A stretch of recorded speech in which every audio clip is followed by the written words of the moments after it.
Good morning, everybody. Welcome back to Crypto Warehouse. My name is Mike. It is 11 o'clock. It is Friday, the 19th of January, and we are back with our end of week show. As you can see, $40,000 Bitcoin.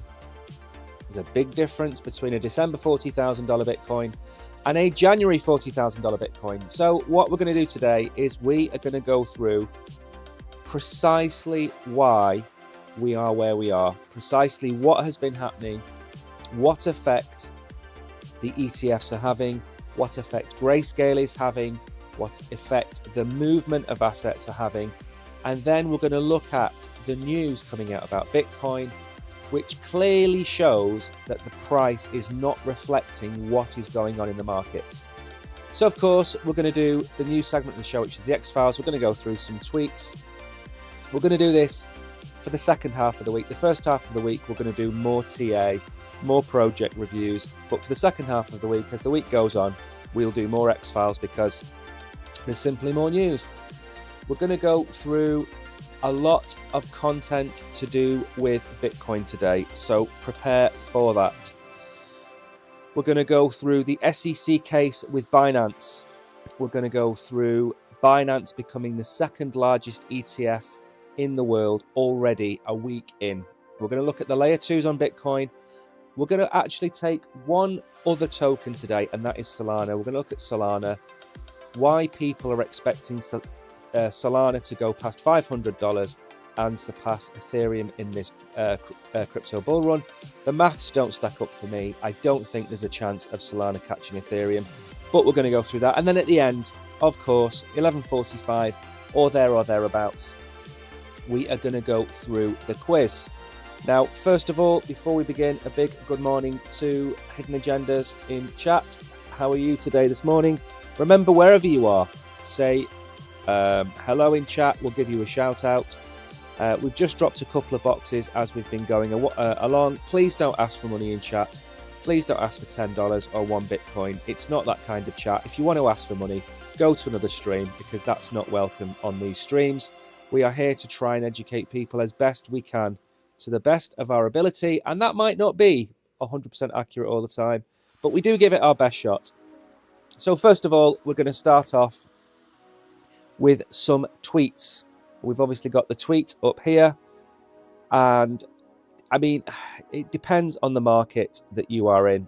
At the end of the day, we haven't broken down below the channel that we're in, even though we've come down so far. So we're going to look at a few tweets, then we'll look at the markets, then we'll begin with the show. So the SEC's decision to delay Fidelity's spot Ethereum ETF until March, it really is it was always going to happen. The issue is that, and we keep saying this, Ethereum is not Bitcoin. Bitcoin is seen as a commodity. Is Ethereum a commodity? I don't think it is. So can it have the same path that Bitcoin has had? Well, if you ask Fidelity and BlackRock, it's a nailed-on conclusion that we're going to have an Ethereum ETF. Absolutely nailed on. The SEC might have different opinion on that. There is currently a court case going on at the minute between the SEC and Coinbase. The judge is absolutely panning the SEC. The SEC are losing left, right, and centre. They're losing every court case. And that says to me that these court cases are not about finding the truth, but simply trying to delay crypto adoption to give the big boys time to get in. And I think the ETF is just another example. Ethereum, for me, is more of a security than Bitcoin. Bitcoin is a decentralized mined token, very similar to gold, oil. Ethereum had a launch, it had an airdrop, it's got a head like a snake, it's got Vitalik at the top. It's not a decentralized,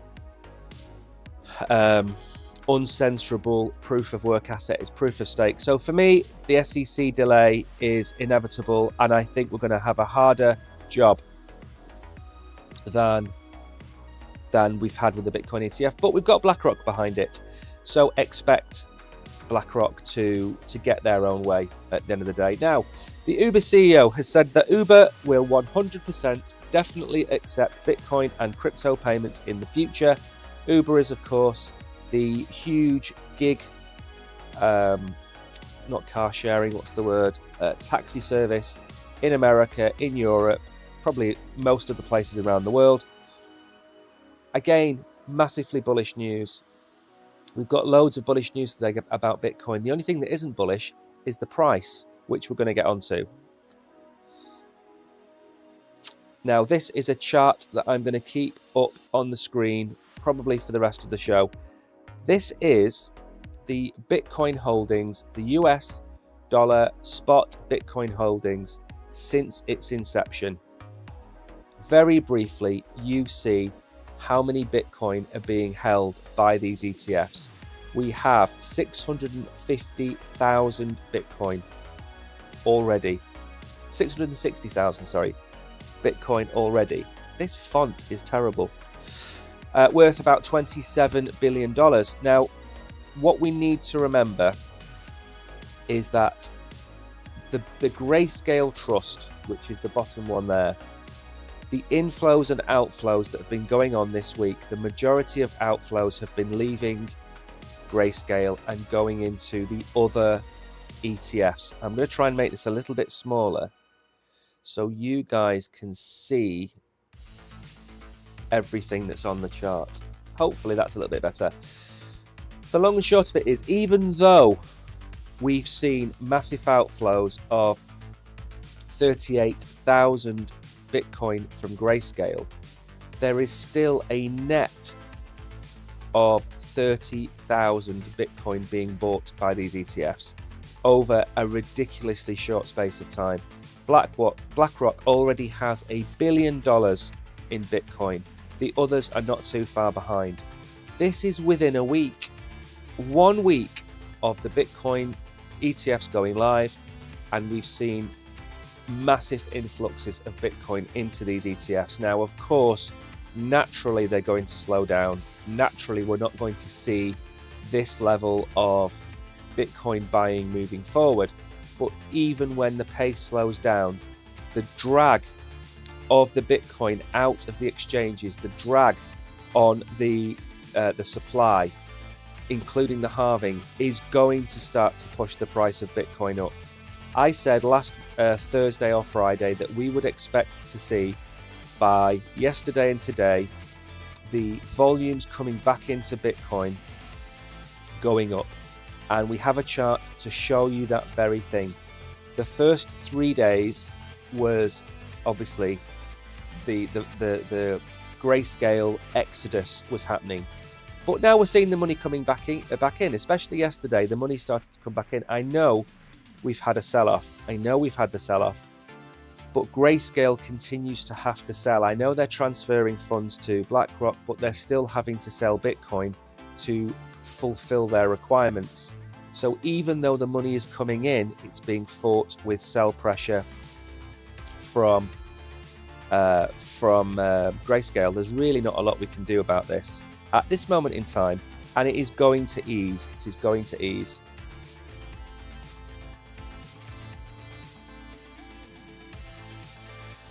So this sums it up very simply. Grayscale is not actively dumping on the market. People are selling the GBTC, which means Grayscale has to sell the equivalent amount of Bitcoin. It's not nefarious, it's simply the mechanics of an ETF. If you've been watching me for the last 3 or 4 weeks, we spoke about one of the last things that the ETFs and the SEC were discussing were redemptions of the ETF. And we said very clearly that the SEC wanted the redemptions to be in the US dollar because it makes it a taxable event.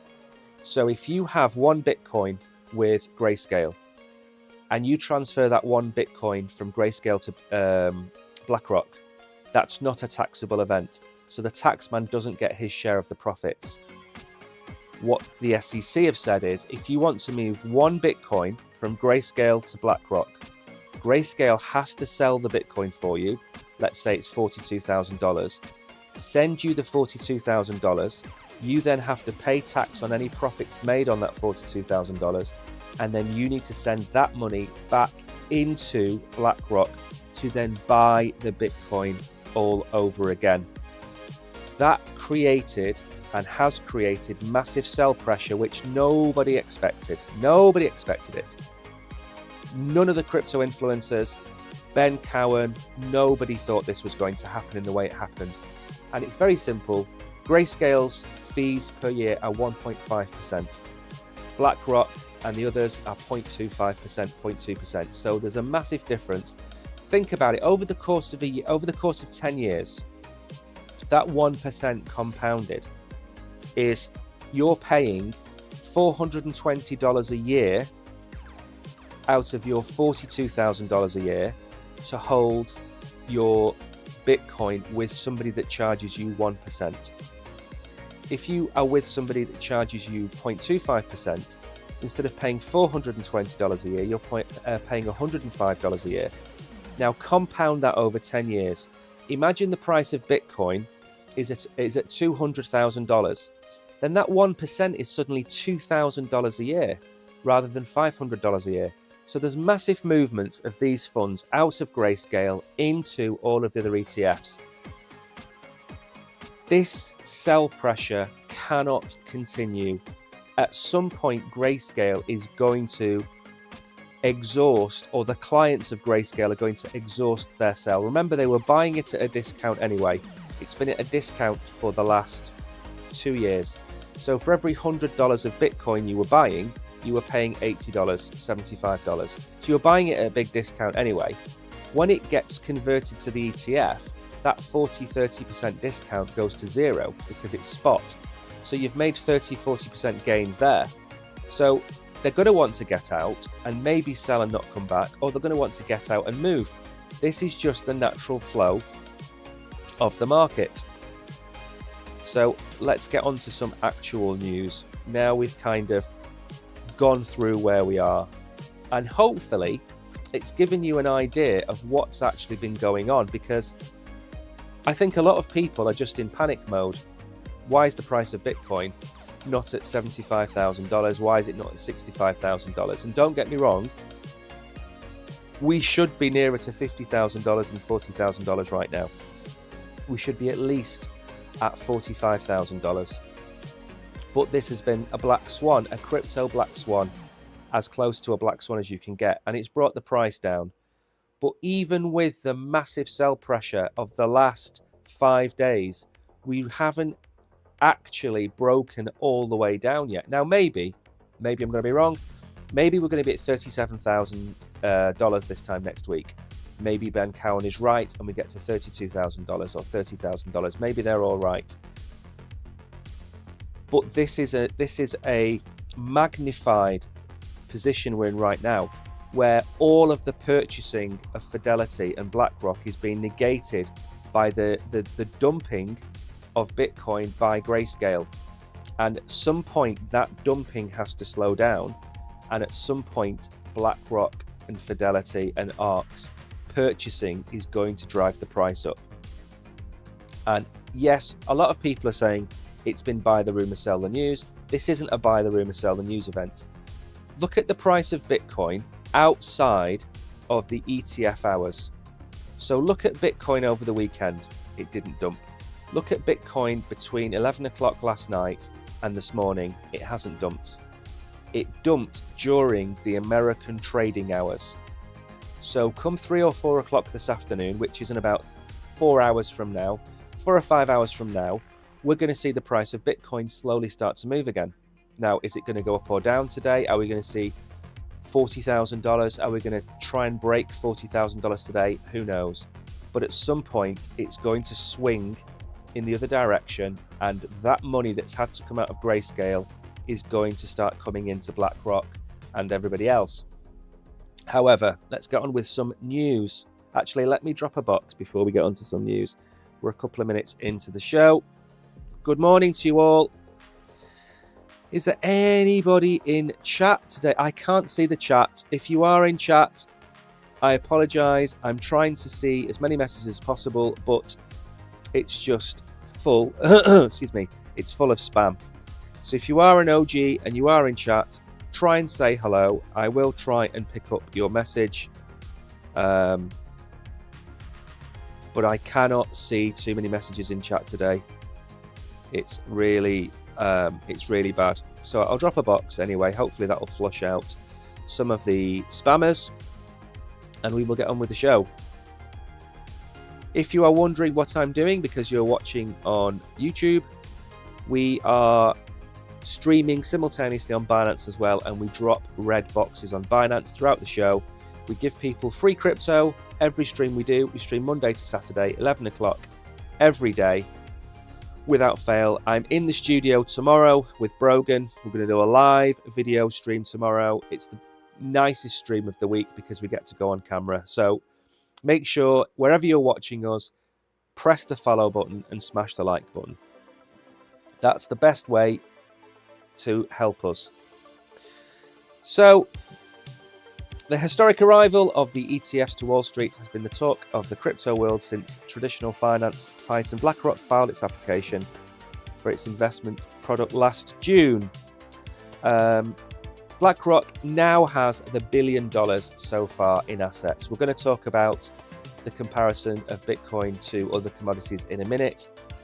But BlackRock already has $1 billion in assets under management, and the rest of them are going to follow. We're excited to reach this milestone, reflecting strong investor demand. BlackRock's head of digital assets, Robert Mitchnick, said this is just the beginning. The price of the biggest crypto currency by market cap isn't looking too good. Bitcoin is down 3% in 24 hours, trading at 41,336. We are going to go over the Bitcoin price today, by the way, and I am going to show you the range that we're in. We had two ranges. I'm going to show you both of them and try and give you some idea of where we could move back to. This time last week, spot Bitcoins, the price neared $49,000, which was where we were expecting it to go. As I said, way back, 48 to 50,000 was my first port of call, and then 60,000. They were the first two targets for me, based simply on, take away Grayscale for a minute. If 30,000 Bitcoin had been bought in the last 5 days, we'd be at $50,000 by now. That's 30,000 Bitcoin bought off the market, extra demand. That's where we would have been. We'd have been at 52,000. I think 52,400 was that kind of top of that band. And I think we'd have been there. I think we'd have got there, but we're not. But that doesn't mean I've given up hope, and I'm going to show you why in a minute. So it's now down more than 11%. It could have something to do with the investors cashing out. We know about this. I don't think this is nonsense. This is this is nonsense. The ETF approval has not been priced in at all. The reason we're seeing this, for me, is primarily down 80-90% of this is down to Grayscale's ETFs being sold and people taking profits from Grayscale and people transferring from Grayscale. That's 80 to 90% of the reason. The other is that miners have sold about 10,000 Bitcoin in the last week or two. So that's 10,000 extra Bitcoin that needs to be bought up. So it is suppressing the market. Ask yourself this question: who is benefiting from the price being at $41,000? The ETFs are. Who is benefiting from the price of Bitcoin being at $55,000 to $60,000? You. Which is more important in the eyes of Wall Street? You, as an investor, or BlackRock, the biggest investment company in the world? Clearly, it's not you. And clearly, you are not the most important person in the world. Clearly, you're not the most important person in the world to most governments. The governments and financial institutions come first. Keeping this price at 41,000, 40,000, 38,000 is their way to gobble up as much Bitcoin as possible. And it's your responsibility to not fold. There is no way on earth we're going to $20,000. No way on earth we're going to $10,000. This is a short-term flush of a company that holds hundreds of thousands of Bitcoin. So we're going to go over Solana. We're going to talk about some price targets for Solana, and Solana has held the line as well. So I know we've had a sell-off, and the sell-off feels severe. but it really isn't on a chart. When you zoom out, it's not as much, even this chart here, you can see the sell-off. Really, we're at 41,400 today. So the price hasn't even gone down 1% in 3 weeks. The reason is, you look along here, 44, 43, 42 and a bit, 42, 45, they're movements. This movement, the reason it feels so severe is we have gone from 49,000 to 41,000. That's why it feels so severe. But on the grand scheme of things, I mean, this is like a heartbeat at the end of the day. It doesn't look any different. It doesn't look like a massive dip. There have been sell-offs, but we know the reasons why. So crypto has been largely on a bullish run since December, with increased interest from institutional investors. With Bitcoin ETFs now finally a reality in the United States, the crypto market awaits its promised trillions. Well, I think we will have to wait a little bit longer for our 50,000 Bitcoin. But like I say, I am still massively bullish on this. And tomorrow, by the way, on the show, we will not be pretty much focusing on Bitcoin. We're going to be doing projects tomorrow. We're going to be doing price analysis tomorrow. We're going to do TA tomorrow. We're going to look at some new coins, some existing major coins. So, this today really is just about covering off Bitcoin and giving you an update on where we are. Now, Eric Balchunas, you might recognize, we talk a lot about his articles on the show. So he has covered off the volume of the different shares and what has happened. Now, it doesn't quite fit. So what I'm going to do is very quickly read you what it says, and then I'm going to make it larger. This is interesting. The newborn 9 actually saw a 34% jump in volume today versus yesterday.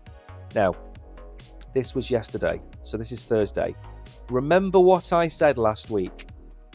I said we're going to need a week for the money that's left Grayscale to move back to banks, to move to BlackRock or wherever, to then buy Bitcoin. I said it was going to take about a week before we were going to see the effect.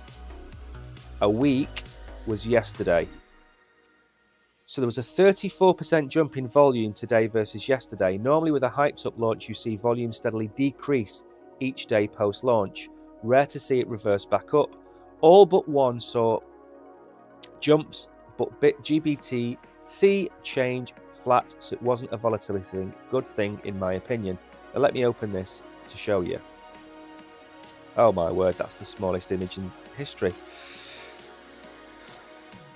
So the volume in day 4 and 5, in day 5 is, look at day 4 compared to day 5. ARK Invest has doubled. Invesco has doubled.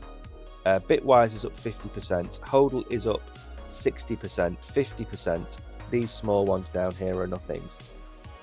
The difference between day 4 and day 5 is chalk and cheese. And I think it's the money flowing in. Now, if you ask me, ARK Invest, Cathie Wood, massive fan of Cathie Wood. She's one of the best crypto advocates we've got in traditional finance. She's doubled her inflows between Wednesday and Thursday this week. Why do I think that's the case? I think crypto people who had these 401s in Grayscale, or had Grayscale in their 401s and had them maybe with Vanguard, have sold up, moved, and have bought the ARK Invest. If you were to ask me which of these ETFs would I personally buy, so not financial advice, which ones would I personally buy? I would buy VanEck because they're giving back to the community, and I would buy ARK Invest, which is giving back to the community. And they are two of the 3 highest inflows yesterday. ARK Invest is up 116%, VanEck is up 64%, and Valkyrie is up 89%. So all in all, I'm expecting today to be equally as good as yesterday. And I think that kind of gives you an idea that the money came out here, day 1, 2, 3. The money was flowing out. The money calmed down. And now we're seeing the money coming back in. You can see it here. If you look at the grayscale line, look at the volume. All of that volume is sell pressure. All of that volume is sell pressure. And as you can see, by day 5, it's 40% of what it was on day 1. It's 60% of what it was on day 2. And it's kind of flatlined a little bit. So I'm expecting to see today as a more positive day. And lastly, we're going to go and have a look at the Bitcoin chart. Let's close a few of these things down and get cracking.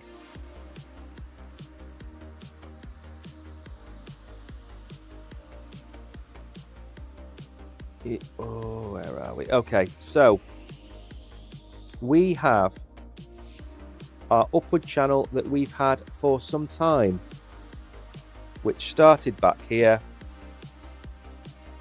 and basically followed Bitcoin from its pump in October all the way up until the ETF. So I think this channel, you know, I think this here, I think this has done us proud. But unfortunately, it's now time for this to go, possibly. But we'll leave it for now. The next channel is, when we did finally have this breakup, we've been in this kind of pattern. Now, this area here was the ETF. So if we not ignore that, but if we come back up, we came back down and came into the same pattern. Now, look where we've landed. If we zoom in and we move this line just a touch up there, okay, and we zoom in. Yes, we've wicked. Forget the wick. Look at where the candle closes. We've held this line at 41,300. And we held it here, and we've held it here, and we've held it again. Now that does fill me with a little bit of confidence.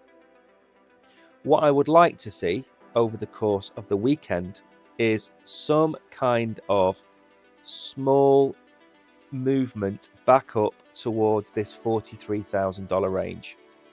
That's what I would like to see. The RSI is massively oversold. On some of the charts, we've got hidden bullish divergence. I think, well, let's see what today brings, but I'm hoping today is a bit better. And I do think Saturday and Sunday, when the markets do have a bit of a rest from the ETF onslaught, I do think we could be looking at 43. Now, not longer term, but in the medium term, we have the crossover of our channel, and we have our fib level here, which is 48,500. But let's not get ahead of ourselves. What I'd like to see is I'd like to see us get back into this range. So maybe we come back up into this range. That would be nice to see. Remember, these ranges are not based on anything other than finding a pattern in the charts. So I expect us, you know, over here, look, we broke out of it, but then we came back straight into it, right? It's not, you know, it works both ways. You can break above and you can break below. The question is, can we get back into this range and continue up? So for me, I would like us to see maybe, put a line in here, my shorter term target is probably to touch that level there, which is 45.2. That's my next range, because that brings us back into this channel and then gives us another run at 48 to 50,000. Could that happen next week? Absolutely. I'm not going to turn bearish on Bitcoin simply because we had a week where Grayscale was sold off to the tune of $3 billion, which is what has happened. So I'm not bearish at all on Bitcoin. Everything to do with Bitcoin news, more positive news coming out, and that is that Bitcoin has surpassed silver to become the second largest ETF commodity in the USA. So we are a week a week into the Bitcoin ETF journey. And I think it's got a chart down here to show you. There we go. So look at where we are. Gold, Bitcoin, I would imagine, silver, oil, natural gas. Bitcoin is already second. Bitcoin ETFs have exceeded silver ETFs in the US in terms of size, driven by the substantial market interest they have received. Silver was previously the second leading single commodity ETF in terms of AUM in the US. However, spot Bitcoin ETF funds, including the conversion of Grayscale's GBC Trust, now hold 647,000 Bitcoin, which is 27.5 billion. Now, we don't care about taking silver. Silver is irrelevant. Silver is a small speck on the windscreen of where we're going on our destination. And our destination is gold. We want to take out gold. Now, to take out gold, we need to 8x. Precisely 8x. That would put us at 98 billion. 98 billion. Is that achievable? Absolutely. Gold is going to be taken and Bitcoin is going to become the #1 commodity. Now, that doesn't mean that Bitcoin necessarily is going to become bigger in terms of market cap than gold. We're talking about the assets under management, how much money is in the gold ETF, how much money is in the Bitcoin ETF. But if we see flows of, 2, 3, 4, 5 billion a month, then within the next 2 to 3 years, Bitcoin is going to be the largest ETF in the world. And also, you have price appreciation. So gold, without a single ounce of gold being bought from today onwards, might go from 96 billion to 100 billion simply because the price of gold goes up. If the price of Bitcoin went from 42,000 to, let's say, 200,000, this would be a $66 billion ETF without anybody buying a single more Bitcoin because the price has appreciated. So I think a combination of price appreciation and a few $1 billion a month being bought across the ETFs, and Bitcoin is going to become the #1 commodity ETF in the world. That's the next target for Bitcoin. That's the crown that we want. That's the first, or let's call it the third stage of the Tour de France on our journey to be the #1 top dog. Asset, inflation hedge, store of value. Gold has to be the target because gold for thousands of years has been the #1 target. So that's where we're going with it. That's all bullish news. We're doing quite well. So what we're going to do is we're going to move on to Bitcoin Layer 2s, which is something that we haven't really talked about before. And given that this is a Bitcoin-centric show today, I will... these adverts need to go away. So there's a couple of people, prominent people, that are Bitcoin purists who simply want to have Bitcoin to themselves, put it in a cave and go to sleep on it. Is it Smeagol? It's not Smeagol, is it? Smorg, that's it. So these Bitcoin maxis are like Smorg. They want to have Bitcoin to themselves. They want to take a cave. They want to keep everybody away from it. They want to accumulate it all. They want to sit in a cave and they want to sit on that Bitcoin and keep it to themselves, right? And then you've got little Bilbo Baggins coming in, taking the eye of the mountain and running out and causing all kinds of chaos. And the Layer 2 ecosystem that's going to be built on top of Bitcoin is not sitting very well with Bitcoin maxis. They think it should remain pure. It should remain like gold. It should remain, an untouched asset, a virgin asset. Now, the issue with that is that you need progress.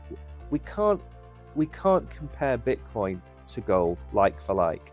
Bitcoin is the greatest computer network that's ever been built by mankind, securest computer network ever been built by mankind. It has flaws, everything has flaws, but it doesn't mean we can't aim to improve it. Now, you can look at Udi Wordhammer and the Bitcoin wizards, or whatever, the ordinals wizards, whatever they're called, and you can see what they're trying to do. They're trying to bring some fun and excitement to Bitcoin, and I'm all for that, as long as it doesn't damage the core reason that Bitcoin exists. It's like gold.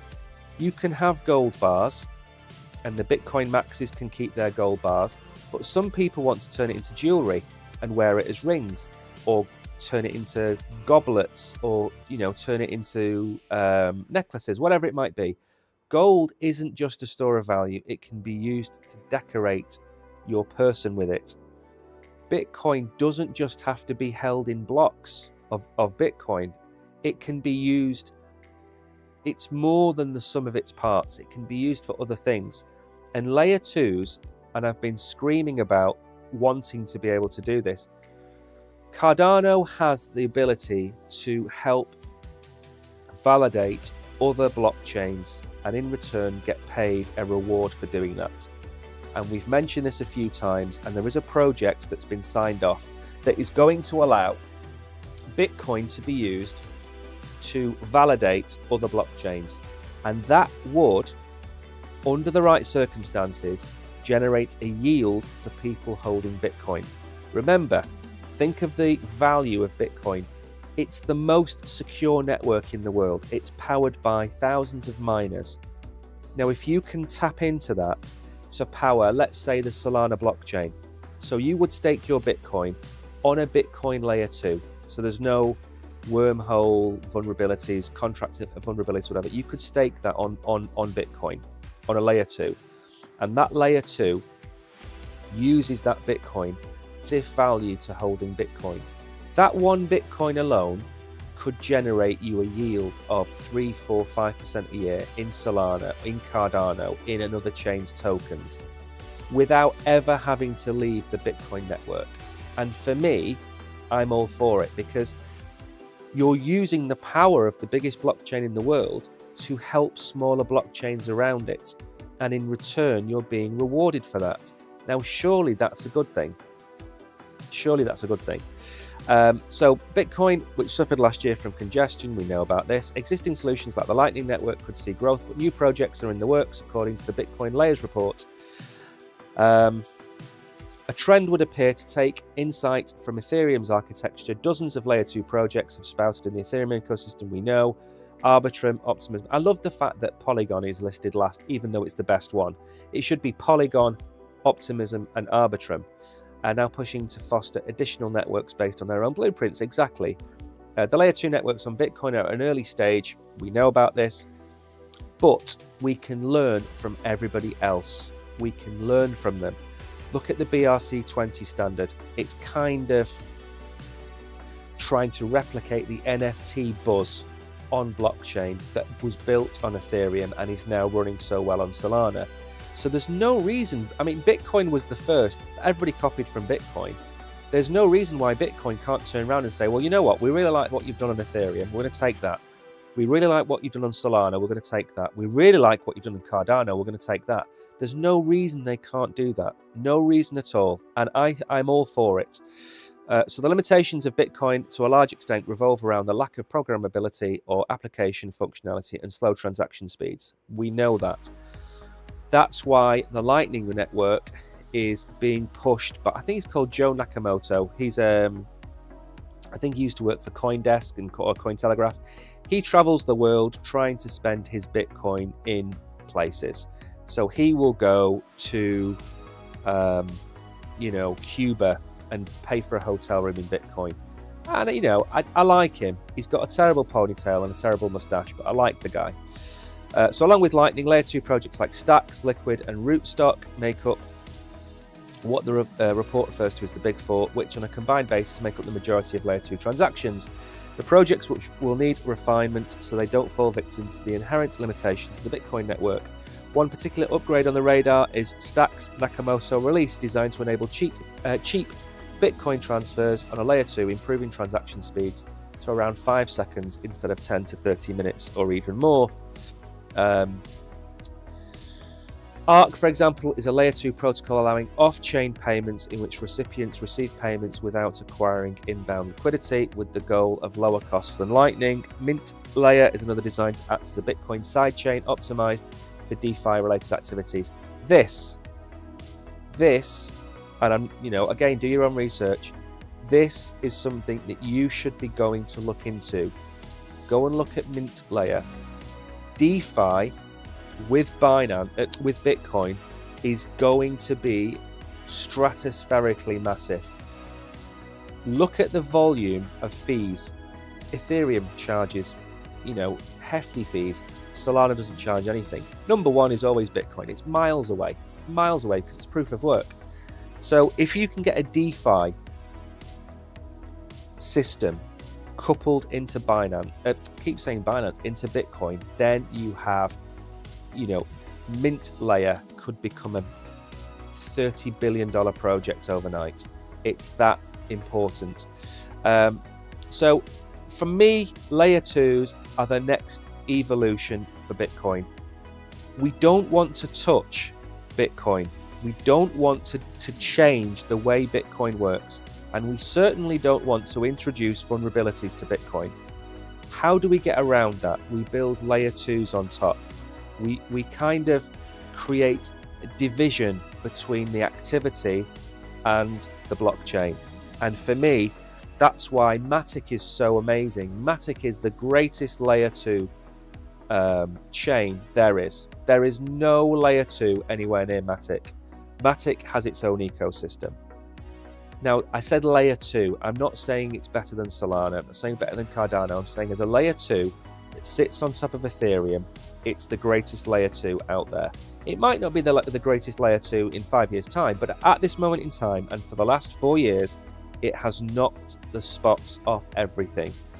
And again, the price action hasn't reflected that. And yes, I hold Matic. And yes, I hold Solana. Yes, I hold Bitcoin. I'm not taking preference of one of them. What I'm saying is Bitcoin needs layer 2s to allow Bitcoin to become more than gold. We don't want it to become gold. We want it to become more than gold. That's important. Now, the last thing we're going to talk about is Solana. And I'm seeing more and more of this, and I don't agree with it. And I don't agree with it for the mathematics don't stack up. So let me bring up CoinMarketCap, which is there, just to kind of, I'm just going to give you some figures before we get into this. Good morning, Kishan. Welcome to the stream. How are you today? I hope you're doing well. I haven't managed to see too many messages in chat today, Kishan, because it's all gone a little bit Pete Tong. James Jer is here. Okay, I managed to get one message. The problem is, Kishan, the Binance chat is absolutely ruining the streams. I'm going to drop a 5-minute box while I do this. Okay. 1 second.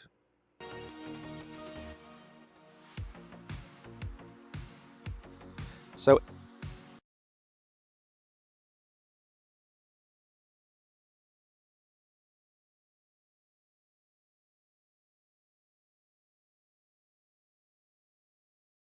Solana. I know this entire stream has been about Bitcoin, and I know it's not had a lot of variety. I apologize in advance, but I wanted to make sure that everybody finished the weekend wholly understanding that this is not the end. It's not all over. The entire point is that it's not all over. It is just the beginning, and we're seeing a flush. We're seeing a flush out in the markets. So Why am I bringing this up? So Ethereum has a market cap of 300 billion. Solana has a market cap of 40 billion. For Solana to get to $500 would be a 5x and put Solana at 200 billion. So it's still only 2/3 of the value of Ethereum if Ethereum doesn't move. If Ethereum doesn't move from $2,500, Solana will still not get anywhere near the market cap of Ethereum. Yet, I am seeing more and more of, when it loads, more and more of this. Solana price to surge 500%, surpassing Ethereum this crypto bull run.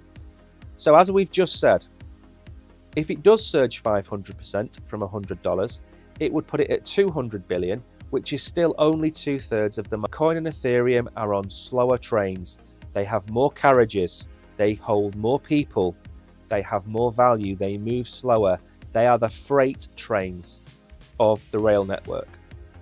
Then you have your meme coins, which are the two little blokes pedaling up and down, trying to get as far as they can, and they fly along the tracks until, of course, more and more people jump on their little tiny cart and it drives to a halt and then it stops. And either the meme coin dies or it retraces. With Solana, is it's not a freight train yet, it's a passenger train, and people are still getting on and off it. So we're comparing a stationary vehicle with a moving vehicle, but the stationary vehicle is 250 miles away and Solana has only one tank of petrol, so it's never going to make it. Recently, the market sentiment on two coins, Sol and ETH, has seen many price fluctuations since the start of the year. Glassnode co-founders Jan and Jan, known as Negentropic, have projected Solana to potentially outperform Ethereum by 500%. Okay, so it's going to outperform Ethereum by 500%. So the headline is wrong. Solana price to surge by 500% is completely different to Solana outperforming ETH by 500%. So again, who are you? Kadir AK, your article headline is wrong. So the optimistic outlook follows discussions with macroeconomist Henrik Zeberg and global macro investor Raoul Pal. Raoul Pal, he's just a massive Ethereum maxi, who highlighted Solana's magical moment in the Sol ETH chart in terms of risk-adjusted returns. On the Crypto Banter Show, they both have a similar outlook on Sol's upward movement in the chart, and it's an indicator that it will surpass Ethereum soon. Are you having a laugh? Looking at the key trajectories of Solana, the analysts are also betting $10,000 in Sol, as they expect it will rise in the coming weeks. While answering the interviewer, okay, so with Solana currently trading at $90 odd, Ethereum is $2,500. The founders expressed confidence in Solana's continued success despite recent fluctuations. Solana has exhibited robust one-year trajectory, growing by 340%. ETH has grown by 59%. Yeah, but again, we can't listen to this. Why has Solana grown by 340%? I'm going to show you. And if you're an OG, you're going to have heard this many times before, but I'm going to go over it very quickly. Why did Solana go up so much last year? The answer is very simple. It was playing catch up on what happened after the FTX fallout. This is why Solana played catch up. So if we go to here, let's put a line in the sand for you. Okay, so this line down was when FTX collapsed, and the price of Solana was about, let's call it $36, and then it tanked, and then it stayed down here, stayed down here, stayed down here, and guess what? It came up exactly 1 year after the FTX collapsed. So this entire period down here of 12 months was subdued price action. And it went as far, if we get in really close, it went as far down as $7. $7 it went down to because of the FTX collapse, because Anatoly and Sam Bankman-Fried were bosom buddies and they were doing teams together, they were doing Zoom meetings together, all that kind of nonsense.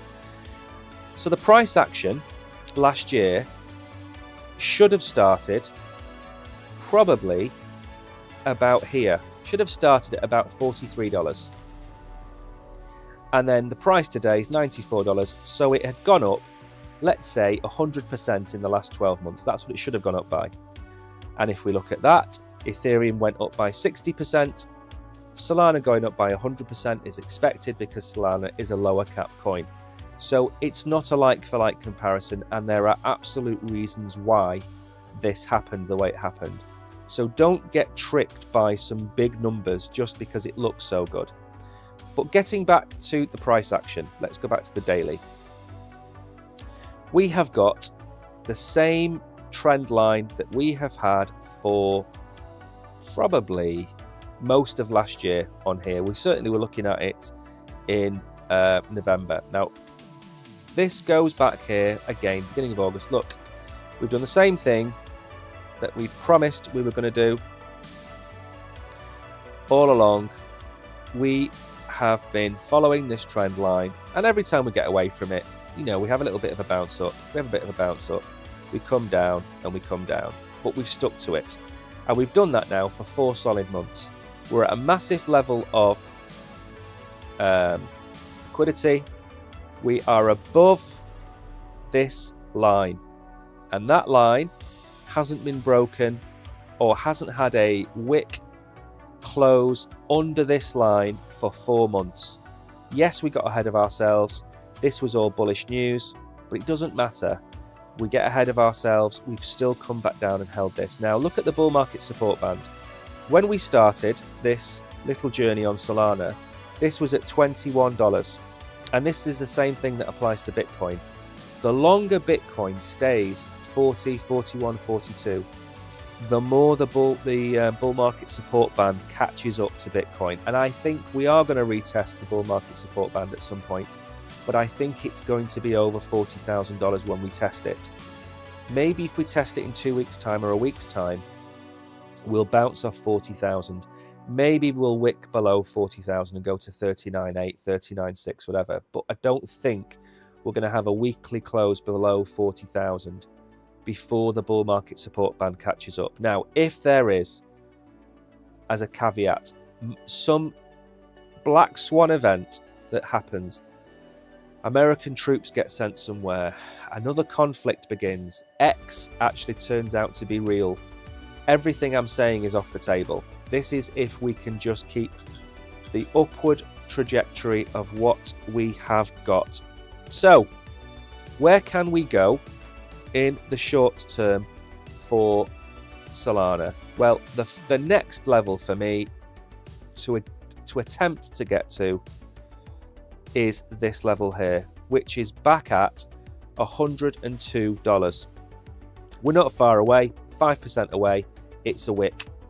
I think if we can break this $98 range, get to $102, get us back above $102, what would be nice is something like this, where we come back up over 100, we come down to test it, and then we move up to these different layers that we've got in here. These are the different price targets for Solana. So I am looking upwards, still $130, by the way. That is our, I'd like to say, medium-term goal. That's where I'd like to see us by March. Now, alts are going to bleed against Bitcoin if Bitcoin has a hard time. And, you know, if Bitcoin goes up 5%, alts will go up 10 to 15%. If Bitcoin goes down 5%, alts can likely go down 10 or 15%.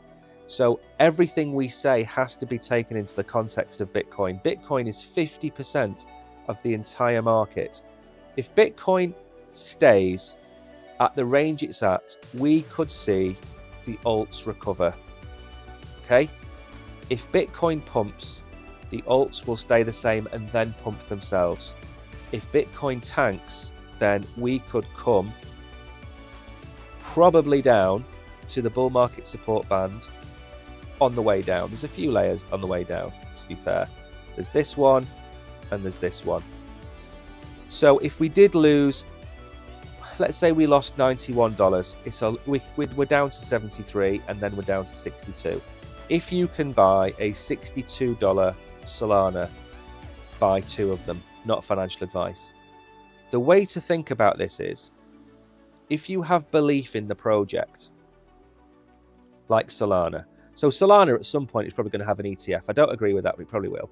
So if you think Solana is going to be a 300 billion project, and it starts to do this, and it starts to do this because of the markets, you should be buying all of this, all of it.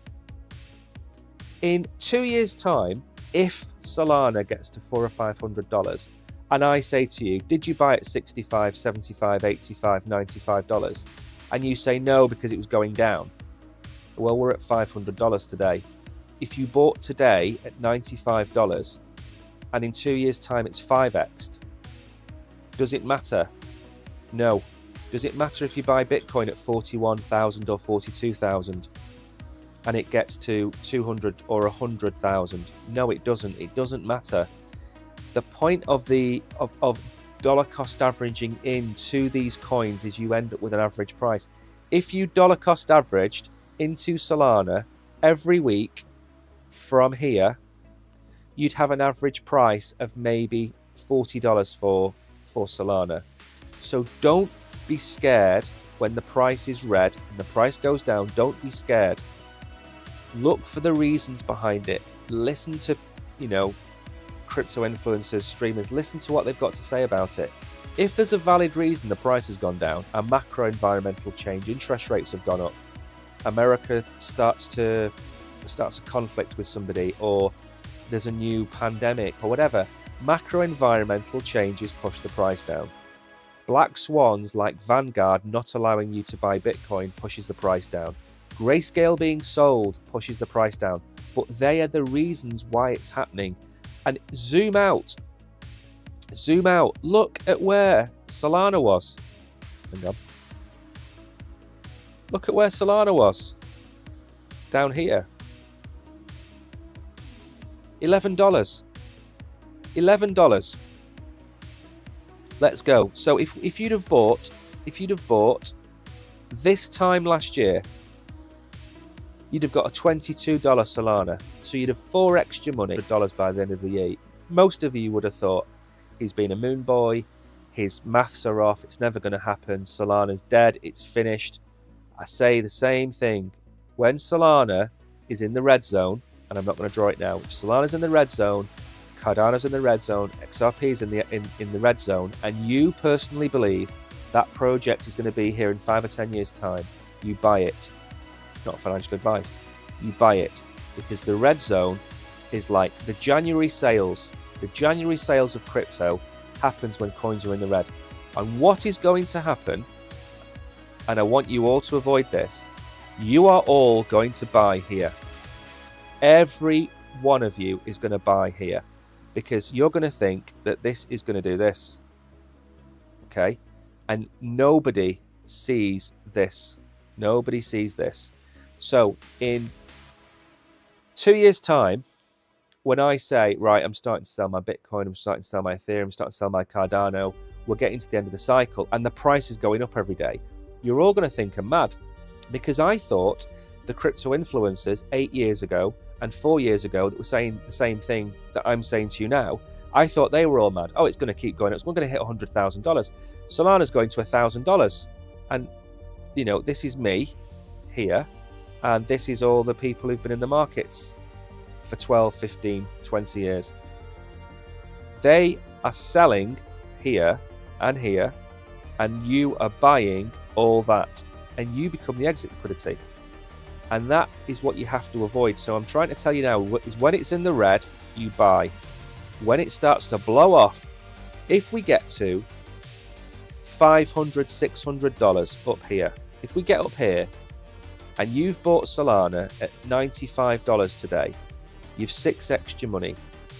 How much more do you want from a top 10 coin when you know we are cyclical in Bitcoin? Now, don't get me wrong, I don't think we're going to come down 75% and 65% like we have. That is, when Bitcoin started, it did this, okay? The bigger the market cap of Bitcoin, it will start to do this, okay? This is diminishing losses and diminishing returns. So if you imagine this is 2016, 2020, 2024, 2028, the peaks and troughs will be less and less. People are calling this the last great bull run. I kind of agree with them.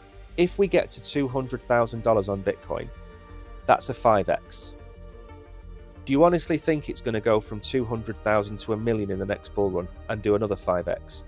Or do you think it's going to do a 2 to 3x and maybe get to $400,000 or $500,000, which I think is likely? And that's a diminishing return. This is what I'm saying. You know, when you've got a $100 billion market cap, it's easy to do this. When you've got a $3 trillion market cap, do you know how much money it takes to do that? Probably 3 times the amount, 10 times the amount it takes to do this. So just bear that in mind. This could be the last great bull run. I'm not saying it's the last bull run, the last great bull run that Bitcoin ever sees. We've now got institutional money coming in. We could have a run up to a $6 to $10 trillion market cap for crypto. If that's the case, and we're currently at, 1.6, that's going to 6x, let's say 5x the entire market. The entire market is going to 5x across the board, and that includes Bitcoin. So that's a $200,000 Bitcoin. That is a $600 Solana. That is a $8 Cardano, an $8 XRP, maybe more. So just look at it like that. But there are going to be losers as well. You know, maybe AVAX falls away. Maybe Litecoin finally dies. Maybe